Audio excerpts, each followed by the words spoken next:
Good morning, 99U. I'm really happy to be back.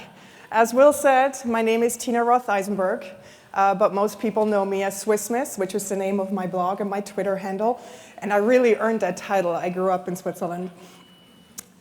I want to address the young woman that struck up a conversation with me when I arrived this morning.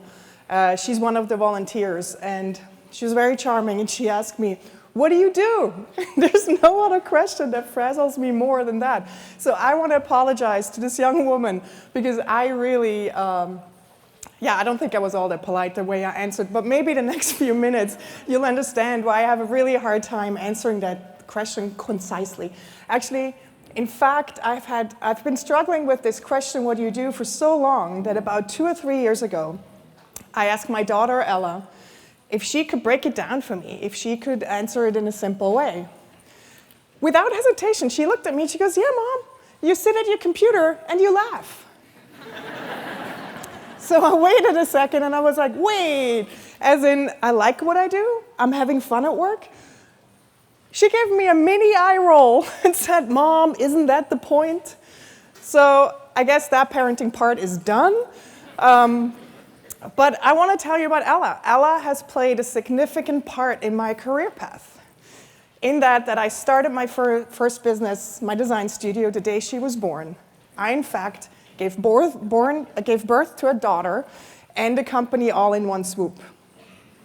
And I have since given birth to another little human, my son Tilo since, and 4 more companies. I know, that's a lot. But I want to tell you why.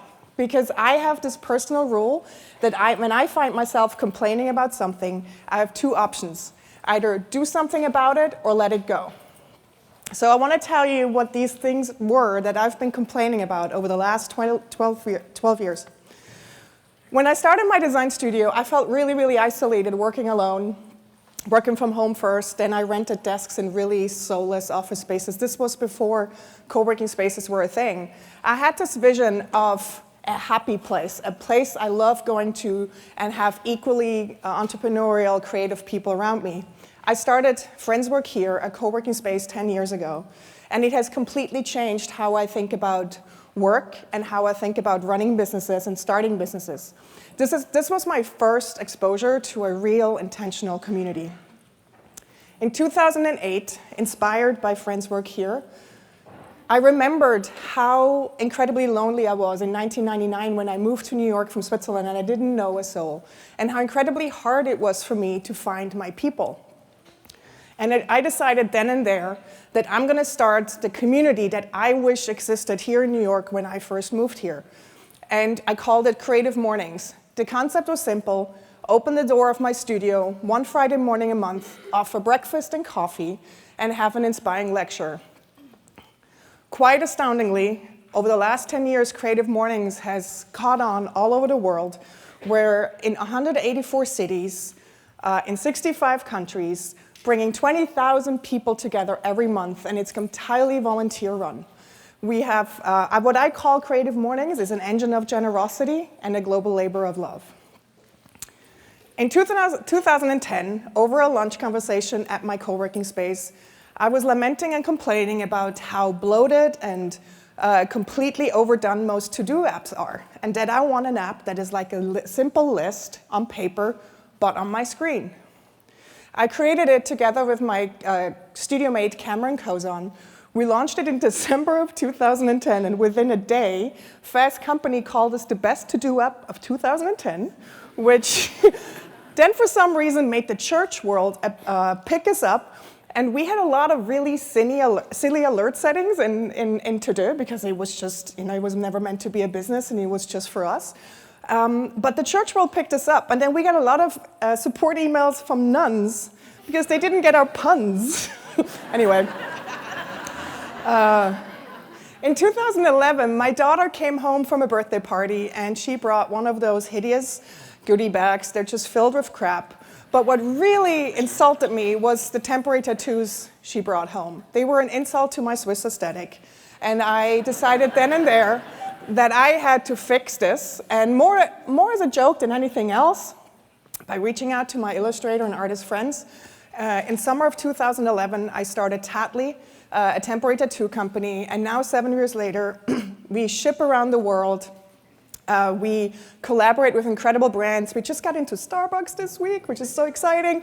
And we make custom Tattly for really big, cool brands. And I have quite unexpectedly created a retail brand. And just last month, we launched something new, Creative Mornings, and my team.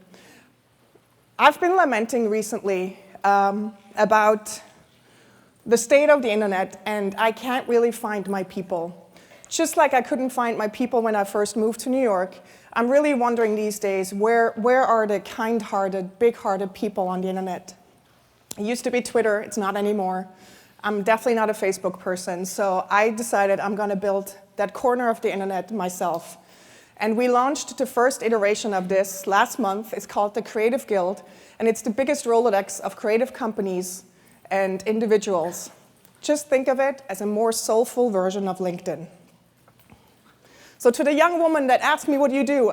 I hope you understand now that it's not that easy to answer in one short, concise sentence. So I might have a knack for putting things into the world, but trust me, just like so many of you, I feel like this most of the time. I'm a trained graphic designer. What in the world am I doing talking about margins, acquisition funnels, and growth strategies? So the question I get most of the time is, how do you do it all? I never really know what to answer other than that I have an incredibly, incredibly resourceful, hardworking, fun team. I also get up at 4:30 every morning. But most of all, what I've learned is I'm learning every day to allow the space between where I want to be and where I am to inspire and not terrify me. So in 2006, when I started my design studio, and I started making my first hires, I remember sprinting to the bookstore and hoping to find that leadership book that will explain it all for me. I believe there was a blueprint for success on how to be a manager, how to run a company. I wanted to become a super pro boss lady. So I read all these leadership books. I read them. They made me so uncomfortable. I took notes. I was writing down the systems I should be implementing. But more and more, I had this really sinking feeling that the things that I personally cared about the most were considered not professional. One of the things that I care about the most is having fun at work. I try to keep it silly and playful, and that is definitely not in those leadership books. So it took me a really long time to understand, you know what, there is actually not a right way to do things. But the big breakthrough came last year when I spontaneously booked a trip and attended Jason Fried's This Is How We Work at Basecamp workshop. I remember sitting there. I have so much respect for Jason and what he has built and how he's building it and how thoughtful he is about how he runs his companies. So I'm sitting there, and Jason talks about how his office has to be library quiet. And if you go up to someone and interrupt them, you better think long and hard about it, because that's considered a bother. I nearly snorted the coffee out my nose. In that very moment, it hit me. As a founder, or as a manager of a team, you set the tone of a company. And you have to be really aware of what that is. And then you have to do everything under the sun to hire accordingly, to hire people that will thrive in that very environment. Mine is outgoing, loud, colorful. I am not your typical CEO. I bring personal Tina to work. I lead from the heart with a love for people. I work from the gut and often ignore numbers. Joy and generosity are actually part of my business strategy. I lead with a whole lot of trust, sometimes probably a bit too much. I put people over growth. I put purpose over profits. And I truly, truly believe that leadership is not something you read in a book, but it basically comes down to bringing your personal experiences and beliefs to the table at all times. I truly believe that companies can transform society, and that we as founders and managers have the possibility to transform lives. I look at my employees as an army of good. And as I'm trying to find these heart-forward, purpose-driven, fun people, I've gotten quite obsessed with finding the right interview questions. And I have an ever-secret evolving list of them.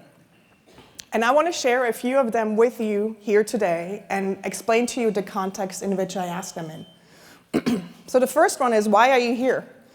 I love nothing more than when somebody sits across from me in an interview, completely self-aware, where they're going in life and what they care about. As someone who puts purpose over profits, I want to make things that I love for people who love them. That means I need to find people who identify with me and what I do on a deeply personal level. People that are willing to be vulnerable and open and authentic. Which brings me to a story, a Twitter thread I read last year by this Australian chap called Boone Cotter. I don't know him, but it moved me. He was explaining how he scored an interview at the gaming company Naughty Dog. They flew him out to California, and he tells the story of how he's sitting there and being interviewed, and then this really high-up guy that he admired walked in, sat down, and said, "Boone, why do you want this job?" And he started saying, "Well, you guys are the best in industry, blah, blah, blah." And then he stopped himself and said, "No. It's actually because of Bill in the Last of Us game. The character. For the first time ever, he saw a gay man portrayed as a tragically heroic type. A burly, hairy, daddy-type character like himself. And he completely fell in love with the company and everyone there. And that's the moment where he started crying. As I'm reading this Twitter thread, I'm screaming in my head, "Please tell me you got the job." And he did. It's got me really happy. Because the thing is, if you would show up like this, and I'm sure he was also talented, if you show up like this fully authentic, chances are really high that I'm probably going to hire you. I really don't believe in having a personal facade, that there is a personal or professional facade. It is totally okay to feel things, because in my values-driven, idealistic world, I want that work lights a fire in your soul. And when you work on something that means something to you, you will have feelings. I want my employees to show up, really show up, fully human. And that there shouldn't be a difference who you are at work or who you are at home. That's why every week, when we have our weekly check-in at Creative Mornings, we go around the table, and granted, we're a small company, and do the thing we call cherries and pits. Everyone shares something that makes them happy, that happened since last week, and something that's bumming them out, cherry and a pit. Our newest member, Catherine, she just recently started, told me that for the first few weeks, she kept it semi-professional, work-related, in order to make the right impression, but she very quickly realized that's not flying with these guys. She realized that the more human, the more personal, the better. Catherine was a lawyer in her former life, and it took her a while to break down those walls that she was trained to keep up. And I personally love when I get glimpses into the lives of my employees outside of work. That's why I always ask in interviews, what do you do when you're not working? I love to hear about quirky hobbies and weird side projects and obsessions. They totally enrich my life. Let me give you some examples. Hans makes perfumes. Our COO at Creative Mornings, Kyle, started a weekly write shop. Our content manager, if you subscribe to our newsletter at Creative Mornings, that's Paul, he picked up photography and he's incredibly talented. And then our design director, Christina at Tattly, she makes these really badass cosplay costumes. I am really lucky. I get to work with super well-rounded, interesting humans. But I'm going to give you away now my favorite interview trick, the best filtering tool when you interview. It's asking for a joke. When you apply for a job with us, we always ask to include a joke, because I can tell you one thing. It tells you a whole lot. Because there's the people that don't include it, and that's an instant out, because that means you're not diligent and you didn't read what we asked you to do. There's people who send highly inappropriate jokes. Also doesn't work, right? But there's the people that send super appropriate jokes. And you can tell they're research jokes for a while that matches sort of the company and whatever. And those people is what we call in German, they have Fingerspitzengefühl. It's basically fingertip feeling. It describes great situational awareness and the ability to respond most appropriately and tactfully. English really needs this word, by the way. Fingerspitzengefühl. Just remember that, okay? So Paul, our content manager, sent the most impressive cover letter I've ever received. He also researched me enough that he knows I really, really love a good GIF. So he didn't send a joke, but he sent a GIF. Of course I hired Paul. And then there's Emerlyn, her application was a website and super thoughtful. But the best part is that there was a section with 8 facts about her. Of course I hired her. But then this one took the cake. You're looking at a cover letter and a resume hidden in a viewfinder. So what I've learned is that just asking for the joke opens the door to a more playful application. And I am so impressed, and this is just a few of them that I've gotten, but I am so impressed with these people because they fully show up. They show up as themselves. They show up creatively. As Adam Grant would call them, they're originals. They have broken the mold of what a regular job application looks like. And these are my people. And I don't take it lightly. It really takes courage to grow up and become who you really are. And I really believe that work should allow you to show up as you. Work should allow you to grow up into a better you. And work should applaud your weird side projects and hobbies. Work should be the playground and the school for your future best self. So people always ask me, but then how do you know when it's a match during your interview?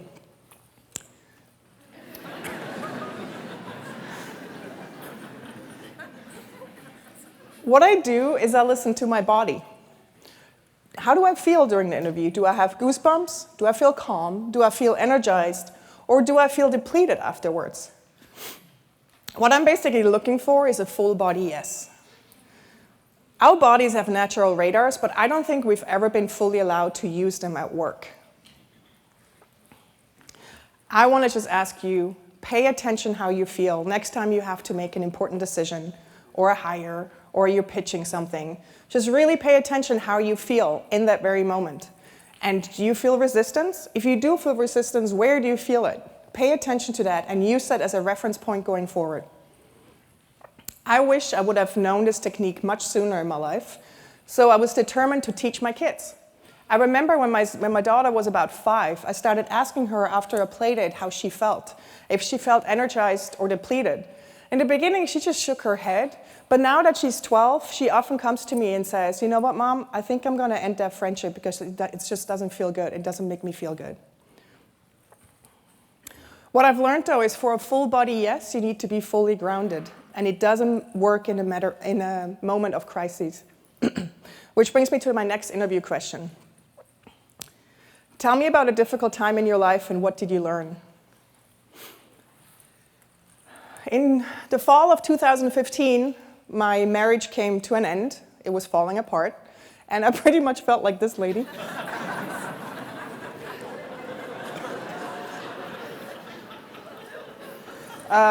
The struggle of my marriage crept into my work life.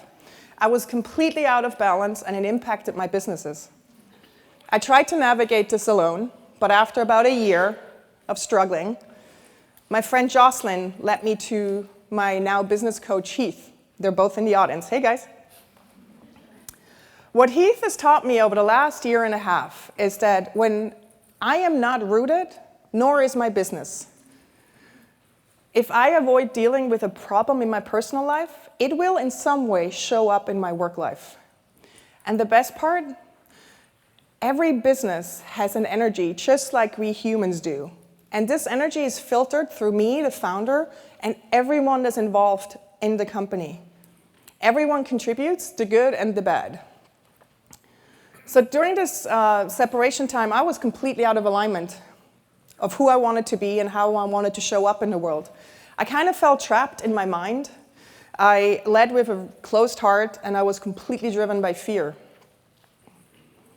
This time was really hard on my team. I couldn't be the leader I needed to be for them. But you know what? My team was patient, they were kind, they were supportive, and I am so grateful. But most of all, I am really, really proud of them because they carried me through this difficult time and allowed me to show up as my whole self, even if that wasn't the best. And in hindsight now, I really do believe that this is what work community should feel like.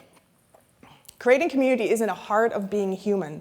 And we as founders and managers, we have to remind ourselves daily that creating a safe work community is part of our job description. You cannot just focus on the bottom line. And I tell you, all it takes is a layer of kindness. Kindness is light, it permeates everything, and it raises the energy and the frequency of a workplace, a home, or even just a simple human interaction. And when you add empathy to the mix, you get unwavering loyalty. And now that brings me to my last question. And this is courtesy of my 8-year-old son, Tilo. Would you rather fart confetti or burp glitter? If you can't handle this question, if this makes you uncomfortable, you cannot work with me.